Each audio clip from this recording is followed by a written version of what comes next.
ప్రభాత్, బుద్ధిలేదురా నీకు? ఏమిటి దౌర్జన్యం? గట్టిగా కేకలేస్తూ ప్రభాత్ చేతిలోని రివాల్వర్ లాక్కొంది భాస్వతి.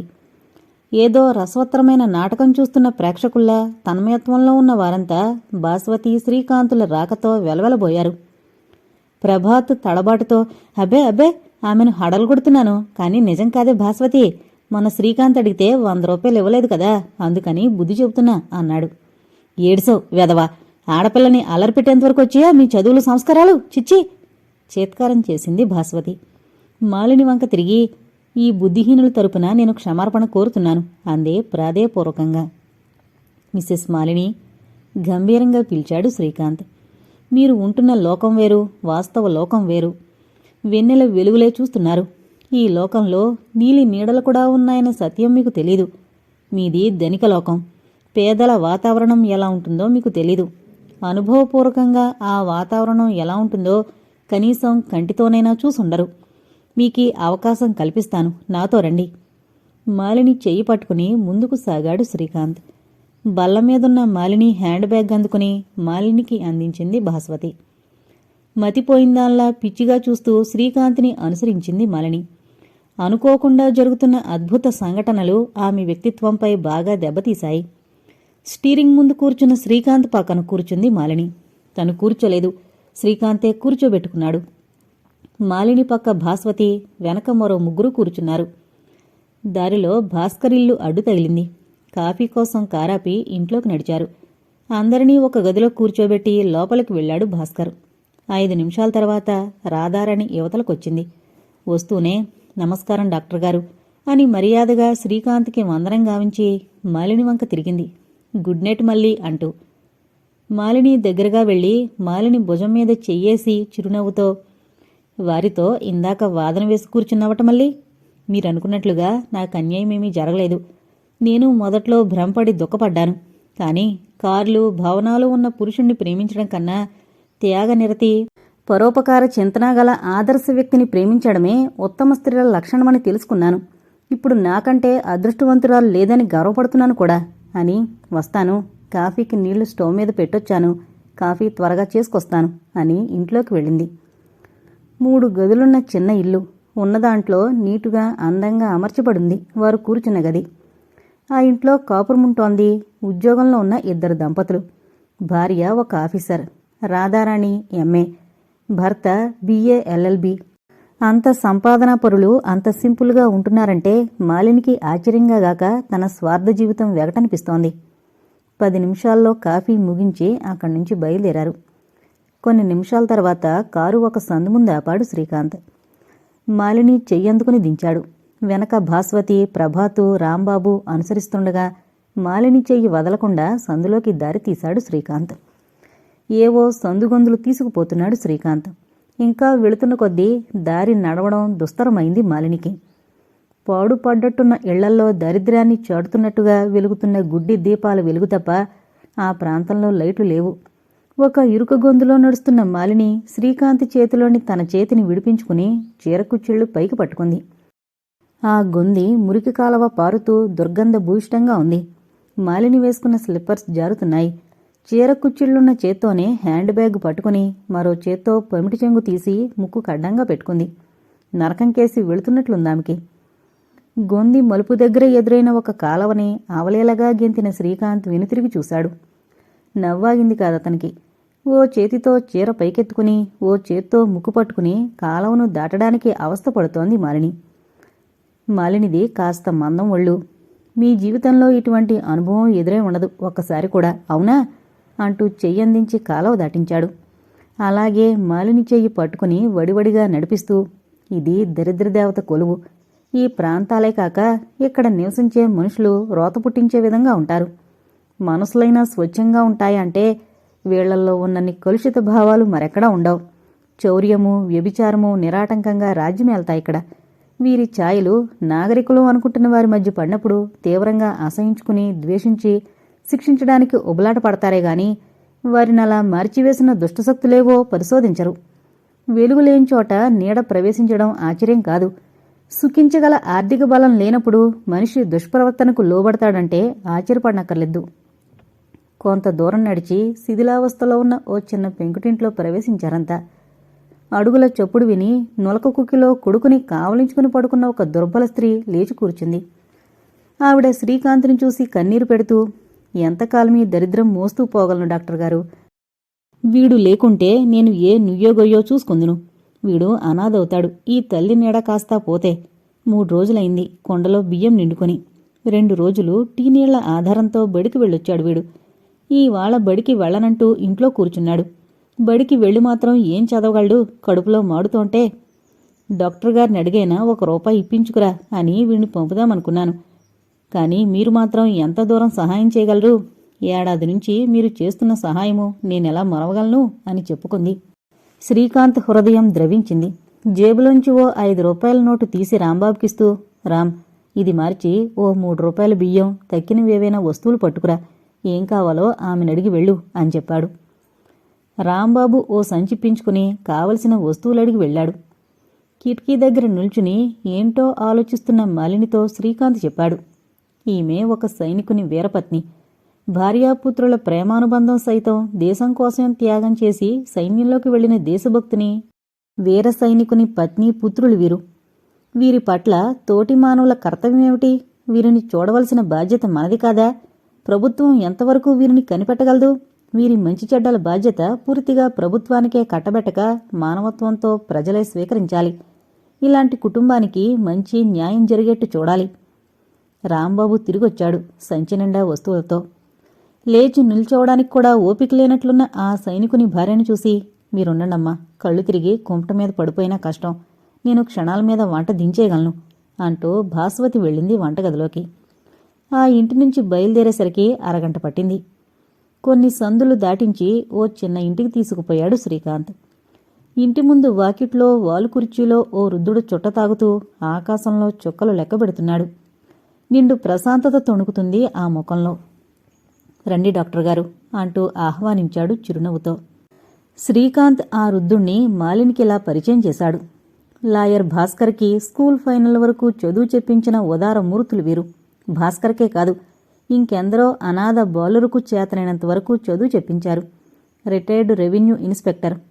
ఇప్పుడు అతనికి ఉన్న ఆస్తి ఈ చిన్న ఇల్లు, నెలకి 30 పైచిలకు పెన్షన్ జీవితాధారము. ఈయన వల్ల ఉపకారం పొందిన ఎందరో ఇప్పుడు పెద్ద పెద్ద పదవుల్లో ఉన్నారు. పువ్వుల్లో పెట్టి పూజించగలరు. కానీ తన ఉపకృతికి ప్రతికృతి కోరని నిస్వార్థపరుడు. 10 పువ్వులతో నన్ను పూజించే బదులు ఆ 10 పువ్వులు 10 మందికి పంచండి అంటాడు. ఈ పరోపకార పారాయణుని జీవితం మనకు ఆదర్శప్రాయం. అట్నుంచి కారు దగ్గరికొచ్చారు. అంతా కారులో కూర్చున్నారు. కారు తిన్నగా తన డిస్పెన్సరీకి పోనిచ్చాడు శ్రీకాంత్. శ్రీకాంత్ దిగి మాలిన్ని దిగమని చెప్పి, మీరు నా డిస్పెన్సరీకి ఎప్పుడూ రాలేదు.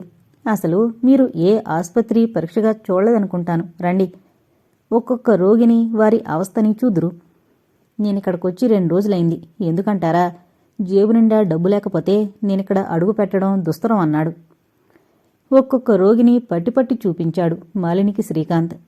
ఒక రోగికి కాలు కాలి పుళ్ళు ఏర్పడి పురుగులు పడ్డాయి. మరో రోగి కడుపులో బాధేమో హాస్పిటల్ దద్దరిల్లేటట్లు కేకలు పెడుతున్నాడు.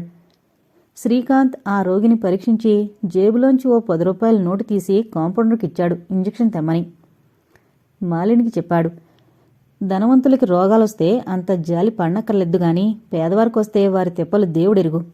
ఒక గదిలో నీరసంగా పడుకునున్న ఒక రోగిని చూపెడుతూ, నేను మొన్న 100 రూపాయలు ఈ రోగిని గురించి అడిగాను మిమ్మల్ని. ఇతనికి భార్య ఉంది. పెళ్ళయి 6 మాసాలు కూడా కాలేదట. మీ వాచి ఇతని ప్రాణమొక్కటే నిలబెట్టలేదు. తల్లి చెల్లెళ్ళు భార్యగల ఇతని పేద కుటుంబానికి ఒక్కగానొక్క ఈ ఆధారాన్ని నిలబెట్టింది అని చెప్పాడు. బ్రతికే ఆశలేని ఒక రోగిని ఇంటికి తీసుకెళ్లమని చెప్పారేమో.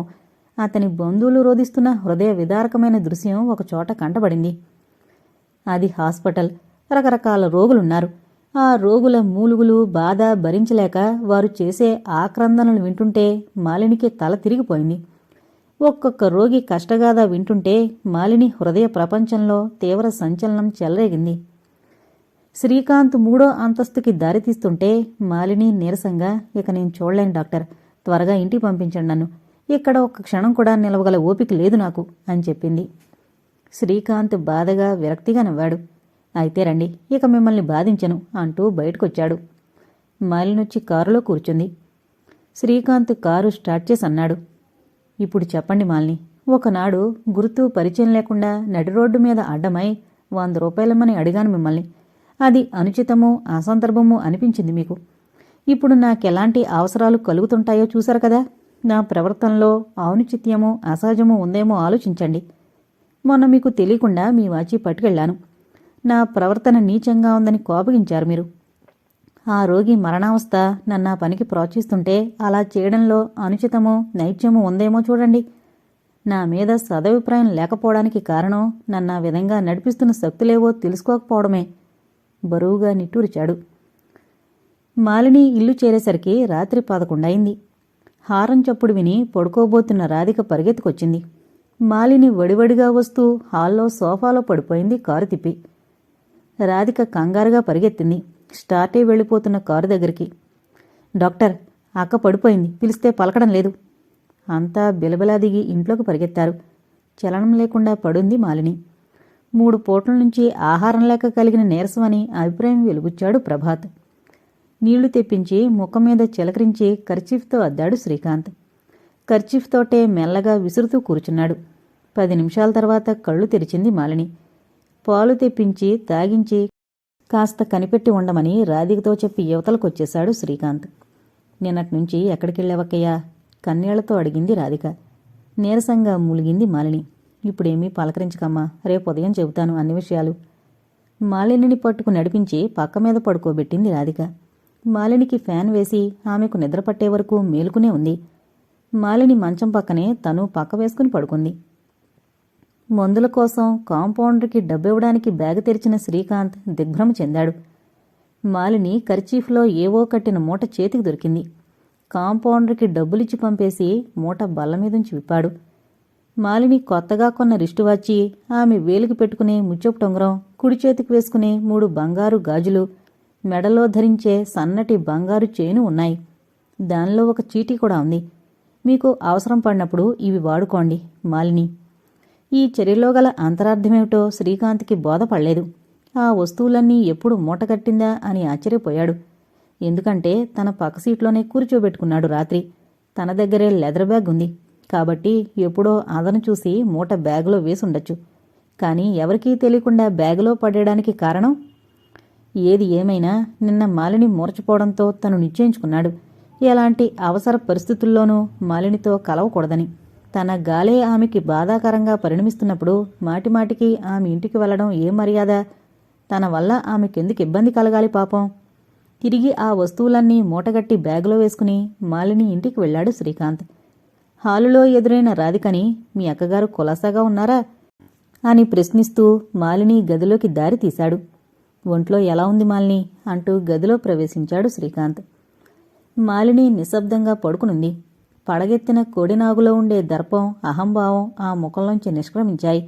దైన్యత ఒలుకుతోంది. శ్రీకాంత్ లెదర్ బ్యాగులోంచి వస్తువుల మూట తీసి స్టూల్ మీద ఉంచేశాడు. ఇవి నా బ్యాగులో ఎందుకుంచారో నాకు తెలీదు. ఇప్పుడు వీటితో నాకు అవసరం లేదు. ఇక నుంచి మీ జీవితంలో నా జోక్యం ఉండరాదని నిర్ధారించుకున్నాను. ఇప్పటికే నా వల్ల చాలా శ్రమకి గురయ్యారు మీరు. మర్యాదహీనంగా ప్రవర్తించి నా స్నేహితులు అనవసరంగా బాధ పెట్టారు మిమ్మల్ని. అందుకు నేను క్షమార్పణ కోరుతున్నాను. దయచేసి క్షమించండి. ఇక నా వల్ల మీకెలాంటి బాధ ఉండదని మాటిస్తున్నాను. నిశ్చింతగా ఉండండి. Good bye. అన్ని విధాలా దెబ్బతిని విసిగిపోయిన మానవుళ్లా మాట్లాడాడు శ్రీకాంత్. గుమ్మం దాకా వెళ్లాడు శ్రీకాంత్. మాలిని తూలుతూ వచ్చి శ్రీకాంత్ పాదాలు పట్టుకుంది. నారికేళంలోని మధుర జలాన్ని, మధుర పదార్థాన్ని గుర్తించలేని మూర్ఖురాల్ని. మీ ప్రవర్తన చూసి ద్వేషం పెంచుకున్నానే గాని మీ హృదయ వైశాల్యం గుర్తించలేకపోయాను. మీ మంచి మనసు గ్రహించక చాలా చులకనగా, హీనంగా చూసి అవమానించాను. నా అవివేక ప్రవర్తనని క్షమించమని మీ పాదాలు పట్టి ప్రార్థిస్తున్నాను. నాలో జరిగిన నవ చైతన్యానికి చిహ్నంగా నేనా వస్తువుల్ని విసర్జించాను. స్వీకరించి సదుపయోగం చెయ్యండి. మాలిని సజల నేత్రాల్లోకి చూస్తూ ఒక్క నిట్టూర్పు విడిచాడు శ్రీకాంత్. మానవత్వం పాదాల పడిన పరివర్తన పొందిన హృదయం. నమస్కారం, డాక్టర్ గారున్నారా? గదిలోకి ప్రవేశించిన లిల్లీ రోజ్ భాస్వతిని ప్రశ్నించింది. రండి, కూర్చోండి. డాక్టర్ లేడు, డిస్పెన్సరీకి వెళ్ళాడు చెప్పింది భాస్వతి. లిల్లీ వచ్చి భాస్వతికెదురుగా సోఫాలో కూర్చుంది. డాక్టర్ని తీసుకెళ్ళడానికొచ్చారా? ఎవరికి జబ్బు ఇంట్లో? 20 రోజుల నుంచి మా నాన్నగారికి ట్రీట్ చేస్తున్నారు డాక్టర్ గారు. కొంచెం కోలుకుంటుండగానే మా అక్కగారు చనిపోయారని తంతి రావడంతో రక్తపోటు హెచ్చి ఆనాడే కాలం చేశారు. డాక్టర్ గారి బిల్లు చెల్లించిపోదామని వచ్చాను అని చెప్పింది బల్ల మీదున్న ప్రభాతు ఫోటో వంక తదేకంగా చూస్తూ. కేసు ఫెయిలైందిగా నవ్వుతూ అంది భాస్వతి. డాక్టర్ గారి వైద్యలోపం జరిగింది కాదు, అది మా దురదృష్టం. అక్క మరణం వల్ల జరిగింది. అందుకు డాక్టర్ గారు బాధ్యులు కాదు. మీరు ఉద్యోగం చేస్తున్నారా అడిగింది భాస్వతి లిల్లీని పరీక్షగా కనిపెడుతూ. ఎంఏ ఫస్ట్ క్లాస్లో పాసే లెక్చరర్గా పోయాను. విజయవాడలో ఏడాది ఉండి ఉద్యోగానికి రిజైన్ చేసి వచ్చాను. అందుకు కారణం మా నాన్నగారే. ఆయన స్వస్థలం వదిలి ఉండడానికి ఇష్టం లేక నన్ను విడిచి ఉండలేక రిజైన్ చేసి వచ్చామన్నారు. ఆయనకి కూతుళ్ల పట్ల చాలా ప్రేమ. మా అమ్మ చిన్నప్పుడే పోవడం వల్ల నన్ను మా అక్కని చాలా గారభంగా పెంచారు. సోదరులెవరూ లేరు నాకు. ఉన్న అక్క పోయింది. లిల్లీ రెప్పలు తడిచాయి. మీకింకా వివాహం కాలేదన్నమాట. మీ అక్కగారికి అయిందా? 2 బిడ్డల తల్లి. ఆమె క్షయసోకి పోయింది. భర్తున్నాడు. అదే పనిగా ప్రభాత్ ఫోటో వంక చూస్తున్న లిల్లీ చూపుల్ని కనిపెట్టి భాస్వతి చిన్నగా నవ్వుకుంది. మా సోదరుడికి దిష్టి తగిలినమ్మోయ్. మీరు డాక్టర్ గారికి ఏమవుతారు? ప్రశ్నించింది లిల్లీ బ్యాగులోంచి డబ్బు తీస్తూ. డాక్టర్ నా బ్రదరు. అంటే వారు పెద్ద, మీరు పెద్ద? మేమిద్దరం కవల పిల్లలం. నేను వాడో ఓ గంట ముందు పుట్టుంటాం. కానీ ఇద్దరం పేరెట్టి పిలుచుకోవడమే అలవాటు నవ్వుతూ చెప్పింది. ఈ డబ్బు డాక్టర్ గారికి ఇవ్వండి. డబ్బు భాస్వతి చేతికిచ్చి వెళ్లడానికి లేచింది లిల్లీ ప్రభాత్ ఫోటో వంక నిరాశ దృక్కులు పరుస్తూ. లిల్లీ మనస్సుని ఇట్టే కనిపెట్టేసింది భాస్వతి. ఇవి మీ దగ్గరే ఉంచుకోండి. ప్రభాత్ వస్తే చెబుతాను, మీరే ఇవ్వండి అతనికి అని చెప్పింది డబ్బు తిరిగిచ్చేస్తూ. థ్యాంక్స్, వస్తాను. నమస్తే. నమస్తే. రాత్రి ప్రభాత్ ఇంటికొస్తూనే చెప్పింది భాస్వతి లిల్లీ రోజు విషయం. ఈ అవకాశం కోసమే ఎదురు చూస్తున్నట్లు ఉత్సాహంగా బయలుదేరబోతున్న ప్రభాతతో పరిహాసంగా, ఆవిడదే పనిగా నీ ఫోటో వంక చూస్తుంటే ఎక్కడ దిష్టి తగులుతుందోనని భయపడ్డాను. త్వరగారా, ఒకేసారి ఆ దిష్టి మళ్లీ తగలబోయే దిష్టి తీసేయమని అత్తతో చెబుతాను అంది. చిరుహాసం చేసి కారెక్కాడు ప్రభాత్. తన కోసమే నిరీక్షిస్తున్నట్టు వరండాలో క్రోట్రన్స్ కుండీల పక్కగా నిల్చునుంది లిల్లీ రోజు. ప్రభాత్ కారు దిగి ఆమెని సమీపిస్తూ good night Miss Lily Rose అని ఆమె వెనక ఇంట్లోకి నడిచాడు. కూర్చోండి డాక్టర్, చిరునవ్వుతో అంది లిల్లీ. మరిచిపోయారనుకుంటా. ఏమిటి మరిచాను? తెలీదన్నట్టే కొంటెగా ఆశ్చర్యం వెలుబుచ్చాడు ప్రభాత్ సోఫాలో కూర్చుంటూ. నన్ను అని సూటిగా చెప్పడానికి సిగ్గుపడిందాల్లా తలం చేసుకుంది లిల్లీ. మీరు ఫీజు పుచ్చుకోలేదేం అంది మాట మారుస్తూ. మీ నాన్నగారు పోయారు కదా, కేసు విజయవంతమై ఉంటే 10కి 20 తీసుకునేవాణ్ణి అన్నాడు అతను వినయంగా. దానికి మీరేం చేస్తారు? మీ ప్రయత్న లోపమేమీ జరగలేదు కదా. మీరు మంచి శ్రద్ధతోటే ట్రీట్ జరిపారు. మా అదృష్టం ఇలా చేసింది. లిల్లీ కళ్ళు చెమ్మగిల్లాయి. విషాదంగా మారిన వాతావరణాన్ని తేలికపరిచే ఉద్దేశంతో మాట మార్చాడు ప్రభాత్. ఇందాక నేనేదో మరిచానన్నారే. రాత్రి 8 అయ్యేసరికల్లా మీ ఇంట్లో మీరందించే కమ్మటి కాఫీ గుర్తుకొచ్చేది. 8-10 రోజులు వరుసగా మీ చేతి కాఫీ అలవాటు చేశారుగా.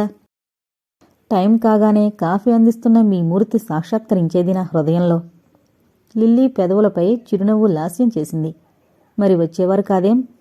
ప్రభాత్ చిరునవ్వు నవ్వి ఊరుకున్నాడు. కాఫీ తెస్తానుండండి. లిల్లీ లోపలికి వెళ్ళింది. కిటికీలోంచి బయట అందంగా కనిపిస్తోంది వెన్నెల. ప్రభాత్ లేచాడు. కుర్చీ తీసుకెళ్లి వాకిట్లో పూల మొక్కల మధ్య వేసుకున్నాడు. ఈ వెన్నెల్లో, పుష్ప సౌరభంలో, మంద మారుతంలో ఇంత హాయి, ఇంత మత్తు ఉందని ఇదివరకు తనకి తెలీదు. తన 30 ఏళ్ల బ్రహ్మచర్య దీక్ష ఈ మధుర క్షణంలో దూదిపింజలా ఎగిరిపోయింది. ప్రకృతి వైచిత్రి. కాఫీ కప్పుతో ఎదుట నిల్చిన లిల్లీ చిరునవ్వుతో, ఒక్కో సంఘటన మనుషుల్ని కలిపి మాసిపోయినా అనుబంధం మాత్రం దృఢంగా నిలిచిపోతుంది. మనుషుల్ని వేరుగా ఉంచిన కులమతాలు హృదయాల మధ్య తెరలు కాజాలవు. మనసులు కలవడానికి ఇవి ప్రతిష్టంభన కావు అనంది భావగర్భితంగా కప్పులందిస్తూ. ప్రభాత్ చిలిపిగా లిల్లీ కళ్ళలోకి చూస్తూ కప్పు అందుకోవడానికి బదులు ఆమె చేతినే పట్టుకున్నాడు. ఆ వ్యాఖ్యానం తర్వాత చెప్పవలసింది చెప్పలేదు. నేను చెప్పి కథ పూర్తి చేయనా అంటూ. ఒక్క క్షణం నిలువున పులకించింది లిల్లీ. ఆమె నవ్విన నవ్వులో మువ్వల చిరుసవ్వడి అందంగా దొర్లింది. అరెరే, కాఫీ ఒలికిపోయాను, వదలండి అంది. వదలడానికి పట్టుకోలేదే. అలాగే పొట్టు వదలని చేతిని ప్రభాత్ పెదవుల దగ్గరికి తెచ్చి, కమ్మటి కాఫీ, నోరు తెరవండి అంది గోముగా. నీ అందాన్ని కాఫీ చేసుకుని తాగాలనిపిస్తోంది. కప్పు చేతికి తీసుకుని నిమిషంలో కప్పు ఖాళీ చేశాడు ప్రభాత్. ఉండండి, ఒక్కపొడి తెస్తాను. కప్పు అందుకుని వెళ్లబోయిన లిల్లీ కొంగు దొరకబుచ్చుకుని దగ్గరగా లాక్కున్నాడామెను. ప్రేమ స్వప్నంలో ఉన్నట్టున్న వాస్తవ ప్రపంచం విస్మరించలేదు లిల్లీ. నేర్పుగా అతని బాహుబంధనం నుండి విడిపించుకుని ఇంట్లోకి పరిగెత్తింది. మనీ పర్సు ఒక్కపొడి తెచ్చింది. ఒక్కపొడి ప్రభాత్ చేతికిచ్చి 10 నోట్లు 8 ప్రభాత్కిస్తూ ఇంతకంటే ఎక్కువ ఇచ్చుకోలేని ఫీజు అంది. ప్రభాత్ నోట్లు జేబులో పెట్టుకుని లేచాడు. కారు దాకా వచ్చింది లిల్లీ. స్టీరింగ్ ముందు కూర్చున్న ప్రభాత్ కింద నిల్చున్న లిల్లీ మొక్కాన్ని 2 చేతులా దగ్గరకు లాక్కుని బొగ్గ మీద నొక్కుపడేలా గట్టిగా ముద్దు పెట్టుకున్నాడు. ఇంత మొహం ఎక్కడ దాచారో ఇన్నాళ్లుగా. చిలిపిగా నవ్వింది. సందేహించకు లిల్లీ, నిన్ను చూడని క్షణం వరకు చలించని మనసు నాది, కొంచెం గంభీరం ధ్వనింపజేస్తూ అన్నాడు. మీరు పెట్టుకున్న ఈ ముద్దుపై నా జీవితాశయ ఆశలన్నీ కూడగట్టుకుంటాయని మరువకండి. చిలిపి చూపులతో కవ్వించి కొంటె మాటలతో నవ్వించి నా హృదిలో ప్రేమ వల్లరి పల్లవింపజేశారు. ఆ ప్రేమలత పడిపోకుండా ఆలంబనగా నిలుస్తారో, అడవి పాలు చేసి అన్యాయం చేస్తారో మీ దయ. దీనదేవతలా నిల్చుంది లిల్లీ. ప్రభాత్ చేయి చాచి ఆమె కన్నీరు తుడిచాడు. కన్నీరు పెడతావేం? మన పెళ్లి విషయంలో దిగులేమీ పెట్టుకోవద్దు. మా సిస్టరు ఇందుకు అభ్యంతరం చెప్పదు. ఆమె ఆదర్శవాది. మా ఫాదర్ విషయంలో సందేహమున్నా నా ప్రయత్న లోపం మాత్రం ఉండదు ఆయన్ని అంగీకరింపజేయడానికి. లిల్లీ దగ్గర వీడ్కోలు తీసుకుని బరువుగా కారు స్టార్ట్ చేశాడు. ఉదయం నుంచే మబ్బులు ముసిరాయి దట్టంగా. వర్షం వస్తుందో ఏమో అనుకుంటూనే బయలుదేరింది భాస్వతి కృష్ణింటికి. అనుకున్నట్టే మంచి వర్షం ఎదురైంది. దారిలో కారు ఓ చెట్టు కిందాపి గబగబా కృష్ణింట్లోకి పరిగెత్తింది భాస్వతి. అయినా సగం తడిచిపోయింది ఇంట్లోకి చేరేసరికి. తను రాసిన కథేదో కాపీ చేస్తున్న కృష్ణ, అరెరే వర్షంలో తడిసారే అన్నాడు. హ్యాండ్ బ్యాగ్లోంచి కర్చీఫ్ తీసుకుని ముఖం తుడుచుకుంటూ కూర్చుంది భాస్వతి. ఒంట్లో ఆరోగ్యం సరిగా ఉండనప్పుడు అస్తమానం ఏం రాతలు విశ్రాంతి లేకుండా అంది. ఇది ఓ జబ్బు. ఆలోచించ నేర్చిన మనసు, రాయ నేర్చిన చెయ్యి ఊరుకోదు మరి. చిన్నగా నవ్వాడు కృష్ణ. శ్రీకాంత్ కూడా ఓనాటి రచయిత. మరి అతను రాయడం లేదు? డాక్టర్ శ్రీకాంత్ బాబు రచయిత? సుమంగళి పేరుతో రాసేవాడు. చంపారు పొండి. పక్కుని నవ్వాడు కృష్ణ. ఎందుకలా నవ్వారు? విజయసారథి అని నాకో స్నేహితుడుండేవాడు అప్పట్లో. అతను సుమంగళి రచనలంటే పడి చచ్చేవాడు. ఆ రచనలు బట్టి వాడు ఆమె రూపాన్ని ఊహించుకునేవాడు. ఆమె అద్భుత సౌందర్యవతి అయి ఉంటుంది. ఆమె హృదయం అతి సున్నితమై ఉంటుంది. అటువంటి యువతి ఒక్క చూపు చాలు నా జన్మ తరించేందుకు. ఒక్కసారి ఆమెని దర్శిస్తే నా జన్మ పావనమవుతుంది అని మురిసేవాడు. ఆ సుమంగళి దర్శనం చేసుకోకుండానే పాపం టీబీకి బలయ్యాడు. ఆడపిల్లలు రచనలు చేస్తే ఇది ఓ తంట అన్నమాట నవ్వింది భాస్వతి. గాలి విసురుగా వీచినప్పుడల్లా వర్షపు తుంపరలు బల్లమీదున్న కాగితాల మీద పడుతున్నాయి. కాగితాలన్నీ సర్ది డ్రాయర్ సొరుగులో ఉంచేసి లేచాడు కృష్ణ. కిటికీ దగ్గరగా వెళ్లి వర్షంలో జలకాలాడుతోన్న ప్రకృతిని చూస్తూ నిల్చుండిపోయాడు. ఏమిటో ఆలోచిస్తున్నారు కృష్ణ అంటూ నవ్వింది భాస్వతి. మీది కళాత్మక దృష్టి. మా కంటికి అది మామూలుగా వర్షంలా కనపడితే మీరు వసుంధర వరుణల ప్రియ సమాగమాన్ని అందంగా మనసులో చిత్రించుకుని ఆనందిస్తారు, అవునా? మీ మాటలే చాలా అందంగా ఉన్నాయి ఆ భావ జగత్తు కంటే. కృష్ణ ఇటు తిరిగాడు. డాక్టర్ రాసిచ్చిన మందులు శ్రద్ధగా వాడుతున్నారా? కాసేపయ్యాక ప్రశ్నించింది. ఏంటో ఏం మందులో, ఆరోగ్యం కోసం బ్రతకాలో బ్రతకడానికి ఆరోగ్యం తెచ్చుకోవాలో తెలీదు. చంపరించి కుర్చీలో కూర్చున్నాడు. మీ జీవితంలో ఏ అనుభవం మిమ్మల్ని ఈ విధంగా నిరాశావాదులుగా మార్చేసిందో తెలుసుకోవచ్చా? అభ్యంతరమైతే చెప్పకండి. నా జీవితమే ఒక పెద్ద అనుభవం. దరిద్రంలో పుట్టాను, దరిద్రంలో పెరిగాను. ఇప్పుడు దౌర్భాగ్యపు బ్రతికే బ్రతుకుతున్నాను. సుఖమంటే రుచి తెలియని మానవుడు నిరాశావాది కావడంలో ఆశ్చర్యమేముంది? మౌనంగా వింటోంది భాస్వతి. నా తల్లిదండ్రులు బాల్యంలోనే పోయారు. ఉన్న చిన్న ఇల్లు 2 ఎకరాల పొలం అమ్మి బిఏ పూర్తి చేశాను. స్వేచ్ఛా జీవితం పట్ల అనురక్తుండి గనుక ఉద్యోగమంటే మోహం ఎక్కువ లేదు. వ్యాసరచనల వల్ల కొంత డబ్బొస్తోంది, దాంతో కాలక్షేపం. నా మట్టుకు మీరే సుఖజీవులంటాను. ఏం మీకేం లోపం? ఆశ్చర్యంగా చూశాడు కృష్ణ భాస్వతి కేసి. అవును, నేను అలాగే అనుకునేదాన్ని. నాకేం లోపమని. ఇప్పుడు మాత్రం కొట్టొచ్చినట్లు అగుపడుతోంది. బరువుగా నిట్టూర్చింది భాస్వతి. మన సమాజం అవివాహిత అయిన స్త్రీని మన్నించదు. ఆమె అంత స్వచ్ఛమైన నడవడిక కలిగున్నప్పటికీ ఏవో అభాండాలు వేసి కించపరుస్తుంటుంది. అవివాహితగా ఉండి ఏదో ప్రజాసేవ చెయ్యాలని, సమాజాన్ని సంస్కరించాలని, మహిళాభ్యుదయం కోసం పోటుపడాలని పెద్ద పెద్ద ఆదర్శ భావాలతో పెళ్ళొద్దనుకున్నాను. కానీ నాలాంటి వాళ్ళకి సమాజంలో సరైన స్థానం లభ్యం కాదని ఇప్పుడిప్పుడే తెలుసుకున్నాను. నా మీద ఒకరికి సదభిప్రాయం లేనప్పుడు నా మాటకు విలువే ఉంటుంది? నిలవడానికి నాకే స్థానం లేనప్పుడు నేను సమాజాన్ని సంస్కరించడం ఎలా? నా మీద వేయబడుతున్న నిందలు ఈ వేడిలో లెక్క చేయకపోయినా నా తుది రోజుల్లో ప్రశాంతంగా జీవించడం కష్టం. అందుకని నా అభివాంఛితాలకి స్వస్తి చెప్పి పెళ్లి చేసుకోవాలనుకుంటున్నాను. శుభవార్త చెప్పారు. ఆ అదృష్టవంతుడెవరో తెలుసుకోవచ్చా? మీకు అభ్యంతరం లేకపోతే మీ జీవితంలో స్థానమిమ్మని కోరుతున్నాను. ఎంత సహజంగా అన్నా భాస్వతి నేత్రాల్లో సిగ్గుపించం పురివిప్పింది. చూసి చూసి ఈ దౌర్భాగ్యుణ్ణి కట్టుకుంటారా? చాలా బాధపడతారు. బాధెందుకు? కోరి పెళ్లాడుతున్నప్పుడు బాధేమిటి? నా గురించి మీకు పూర్తిగా తెలుసు. నేను టీబీ పేషెంట్నని ప్రత్యేకంగా చెప్పనక్కర్లేదు మీకు, సీరియస్గా అన్నాడు కృష్ణ. నాకు తెలుసు ఆ విషయం. భర్త సేవ కోరుతున్న నాకు అన్ని అంగాలు సరిగ్గా ఉన్న భర్త నాకెందుకు? అతనికి నేను చేయవలసిన పనేముంటుంది? చీకట్లో జ్యోతి ప్రకాశం నిరూపించబడుతుందే గాని వెలుతురులో దాని కాంతి ఎలా బయలుపడుతుంది? నా స్త్రీ ధర్మం నిర్వహించేందుకు, నా పాతివ్రత్యం నిరూపించుకునేందుకు మీరే కావాలి. నిండు మనస్సుతో మీకు సేవ చేసి నా వైవాహిక జీవితం సార్థకం చేసుకుంటాను. ఇక అభ్యంతరం చెప్పకండి. స్థిరంగా ఉన్నాయా మాటలు? కృష్ణ ఏమనలేదు. కొన్ని క్షణాలాగి, మిమ్మల్ని చూస్తుంటే నాకొక మిత్రుడు గుర్తుకొస్తున్నాడు. పాపం అతను భాస్వతి అనే అమ్మాయిని ప్రేమించి తిరస్కరింపబడ్డాడు. జీవితం పాడు చేసుకున్నాడు భగ్న ప్రేమికుడై. ఆ భాస్వతి కూడా మీలాంటి ఆదర్శభావాలు గల యువతి అని విన్నాను. మీ స్నేహితుడి పేరు? కొట్టుకుంటున్న గుండెలతో అడిగింది. చక్రధారి. అతను తిరస్కరించబడలేదు, నిరాకరించబడ్డాడు. ఆ భాస్వతి మీకు తెలుసా? మీ స్నేహితుడి జీవితం నరకం కావడానికి కారణం నేనే. పెళ్ళంటే తగని అయిష్టంగా ఉన్న తరుణంలో అతను నన్ను పెళ్ళాడమని కోరాడు. అంగీకరించలేకపోయాను. భాస్వతి మీరేనన్నమాట. ఇప్పుడు నన్ను పెళ్ళాడే బదులు అతన్నే చేసుకుంటే అతను బాగుపడతాడేమో. ఆ అదృష్టం నాకు లేదు. నా వల్ల పాడైన జీవితాన్ని బాగుపరిచి తృప్తిపడే అదృష్టం నాకు లేదు. చక్రధారి ఒకడే కాదు, మరొకరు కూడా నా వల్ల నిరాకరింపబడి బాధపడుతున్నవారు ఉన్నారు. ఈ ఇద్దరిలో ఎవరిని పెళ్లి చేసుకోలేకపోయాను. వారే తిరిగి నన్ను పెళ్లాడ్డానికి ఇష్టపడలేదు. ఒకరు నా జీవితం పగిలిన గాజు అన్నారు. మరొకరు జీవితం వాడిన పుష్పం అన్నారు. ఆ జీవితాలు అంతేనన్నారు. విషాదంగా నిట్టూర్చింది భాస్వతి. మానవ జీవితం చదరంగం వంటిది. ఎదుటి బలం ఎలాంటిదో దాని నడక తీరేమిటో గుర్తించక తనదారే తనదై తన బలం నడిపించే మనిషి తప్పకుండా భంగపడతాడు. ఆ ఇద్దరూ మీ మనసు కనిపెట్టకుండా మిమ్మల్ని ఆశించి భంగపడ్డారు. ఇందుకు మీరు నిందార్హులు కారు, మీరు బాధ్యులు కారు, గంభీరంగా అన్నాడు కృష్ణ. కానీ నేను బాధపడకుండా ఉండలేకపోతున్నాను ఆ ఇద్దరి విషయంలో.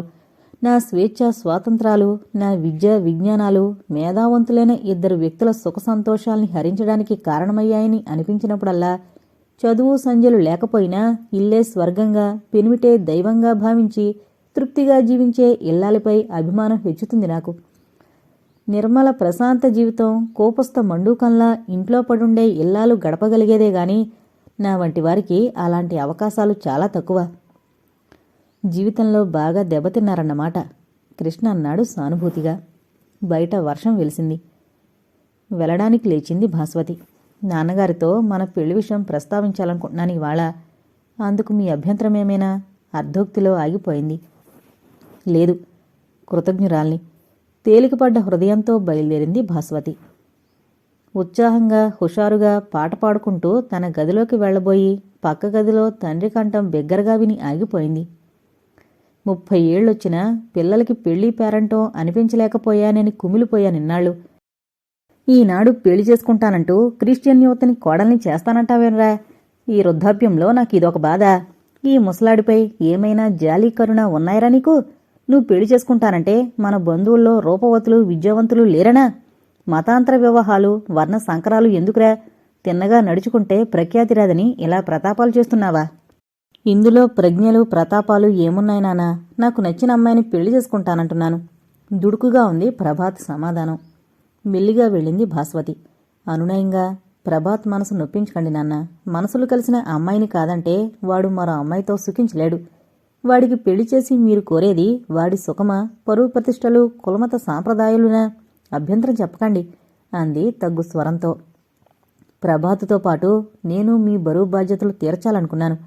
కృష్ణను పెళ్లి చేసుకోవాలనుకుంటున్నాను అంది. బాగుందమ్మా, బాగుంది. ఎంత చదువు చదివి చివరికి బిఏను వెనకా ముందు ఎవరూ లేని అభాగ్యుణ్ణి చేసుకుంటానంటావేమమ్మా? తలకు చేతులు పెట్టుకున్నాడు బాబురావు. మనిషి విలువ చదువు సంధ్యల్లో, రూప లావణ్యాల్లో, సిరి సంపదల్లో ఉండదు నాన్న. అతను నాకు నచ్చాడు. ఒక ఇంటిదాన్ని కావాలనుకున్నాను. ఇక మీ చిత్తానుసారం చెయ్యండి. ఒకనాడు నా ఆజ్ఞలో ఉన్నారు కనుకన నా ఇష్టం ఏది నెరవేర్నిచ్చారు గనుక ఇప్పుడు వద్దంటే ఆగుతారు? అవును నాన్న, మనం కోరిన విధంగా జీవితం ఉండదు. మీ ఇష్టానుసారంగా మీ పిల్లల జీవితాలు లేవు. మేము ఏవో ఆదర్శాలంటూ భావప్రపంచంలో పయనించి నిజ జీవితంలో సాధ్యపడవని ఇప్పుడు రాజీ పడ్డాం. మీరు రాజీకి రావాలి. కావిగుడ్డలు ఓ భిక్షపాత్ర అక్కడుంచి రాజీ కుదరచండి. దుఃఖం పట్టలేకపోతున్నాడు. శుభమా అని మేం పెళ్లి చేసుకుంటామంటే ఇవేం మాటలు నానా? విసుగ్గారిచాడు ప్రభాత్. చేసుకోండ్రా, చేసుకోండి. మీ ఇష్టం వచ్చినట్లు చేసుకోండి. ఆ గడియ సమీపిస్తోంది నాకు. ఎందుకీ ప్రపంచపు వాసనలు నాకు? హరినామస్మరణ చేసుకుని ఆ శేష జీవితం గడిపేందుకు మీ పెళ్ళిళ్ళు, మీ కష్టసుఖాలు నాకేమీ అడ్డురావు. ఆ కాస్త మాయాబంధం తెంచుకున్నానంటే ఎవరు కొడుకులు, ఎవరు బిడ్డలు, ఎక్కడ లోకం? పోయేనాడు ఏదీ వెంటరాదు. బాబూరావు రాజీ వేదాంతంలోకి పయనించింది. భాస్వతి ప్రభాతిని తన గదిలోకి తీసుకుపోయింది. ప్రభాతిని కూర్చోబెట్టి కుర్చీ చేతిమీద తను కూర్చుని అతని భుజం మీద చెయ్యేసి ఇలా చెప్పసాగింది. ప్రభూ, పెళ్ళంటే ఏదో సుఖ స్వప్నం కాదు. 2 జీవితాల్ని కలిపే బాట. 2 జీవితాలు కలిసి పయనించవలసింది వైవాహిక జీవితం. ఏదో ఆదర్శం పేరిట ఆవేశంలో ఇలాంటి పెళ్ళిళ్ళు చేసుకునేవారు సుఖపడగా చూడలేదు. వేసిన బాటలన్నీ రాచబాటలు కావు. చేసిన చేతలన్నీ ఆదర్శాలు కావు. కులమత దేశాంతర వివాహాలు చేసుకోవడంలో నువ్వు మొదటివాడివి కాదు. ఎందరో సాహసించి ఈ మార్గంలో పయనించారు. కాని ప్రేమికులందరూ నిస్సంకోచంగా పయనించగల రాచబాట కాలేదిది. ఈ మార్గంలో పయనించగలిగిన వారికి తగినంత హృదయ సంస్కారం ఉండాలి. అదే ఉంటే ఆర్థిక బలంతో, స్థానిక బలంతో అవసరం లేదు. అడ్డుపడే సమస్యలన్నీ సునాయాసంగా విడగొట్టుకుని పయనించగల సాహసం దానంతట అదే వస్తుంది. కాని అందరూ పయనించే రాచబాటను వదిలి పక్కదోవ పట్టేవారి మార్గం సుగమం కాదు ప్రభాత్. సాధారణంగా వాడని బాటలో ముళ్ళు, దుబ్బులు, చెత్త పేరుకున్నట్టే నువ్వు పట్టబోయే కొత్త బాట దుర్గమమే అవుతుంది. సుఖానికంటే కష్టమే ఎక్కువ చూసే అవకాశముంది. కాని నీకు తగినంత ఆర్థిక బలమో, స్థానిక బలమో ఉన్నాయి కనుక దానికి హృదయ సంస్కారం కూడా ఉంటే నువ్వు సుఖపడగలవని ఆశించొచ్చు. కాని ఆదర్శం కోసం ఎవరినో ఉద్ధరించాలన్న భావంతో ఏదో పేరు కోసం మాత్రం ఈ పెళ్లి చేసుకోవద్దు. ఇన్ని ఆలోచించగల శక్తి నాకు లేదే భాస్వతి. ఆమెను ప్రేమించాను, పెళ్లి చేసుకుంటున్నాను. భావి జీవితంలో చీకట్లు అలుముకునే పక్షంలో మా ప్రేమదీప్తి ప్రసరించి నడిపించగలదని నా విశ్వాసం. చిరుహాసం చేశాడు ప్రభాత్.